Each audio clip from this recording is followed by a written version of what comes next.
Culture is a big one for me. Culture is big, and you're gonna get a really good feeling just on those first couple calls with the franchisor, how they go about just with communication, the openness for the franchisor to share information, and then that rolls into speaking with the existing franchisees and their openness to share, work with you, and just help with the overall process.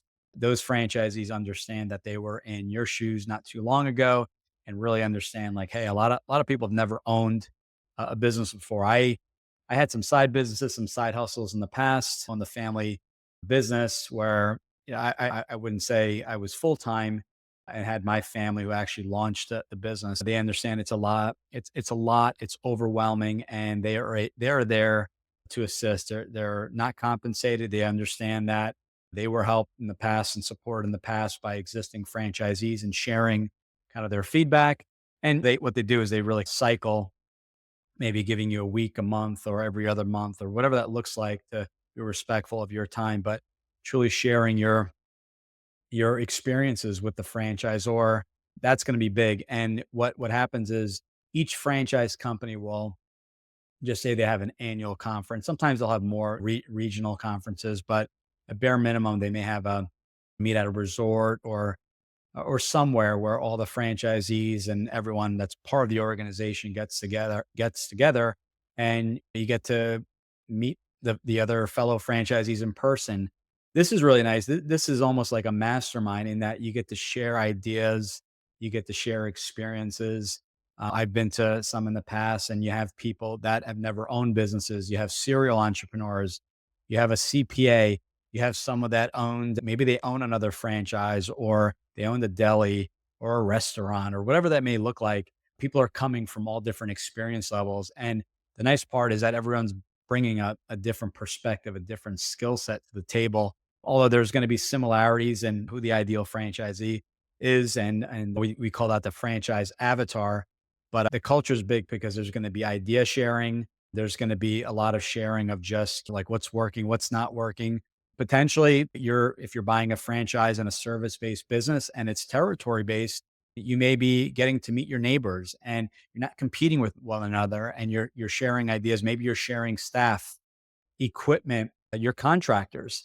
Got a ton of work. I don't have the labor. Can you help me out? And vice versa. It may be someone that's been in the business a few years and you may have the staff and need to help out. It's a win-win for everyone. Ideas or things I've seen is you can share with marketing spend. So obviously everyone puts their money into a pot. It gets split up. So that's a big plus when it comes to working with your fellow franchisees. And this is actually something that's not really talked about quite a bit is the resale market.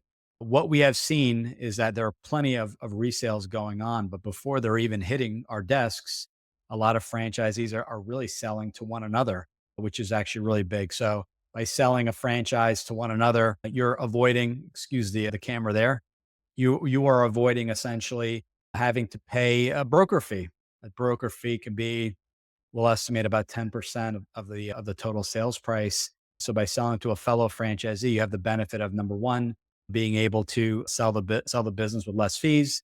And then number two, having someone that already knows the business, understands the business. Overall, there's going to be less of a learning curve in that business, and they're going to be able to dive in and not have to go to training and things like that. So just handle the proper paperwork. There may or may not be a transfer fee. Usually there is, and it's a nominal fee to transfer that business so that they can get merged in all together. But that's also one of the benefits of a franchise is that you may have your built-in exit strategy there. I do recommend making friends with all your neighboring franchisees and getting to know them, sharing ideas, maybe taking them out for coffee or dinner or lunch and sharing ideas, best practices, and where you can hook up and work together. Because keep in mind, when you open a franchise, the territory that you're assigned and invest in may not be the same territory as your labor pool.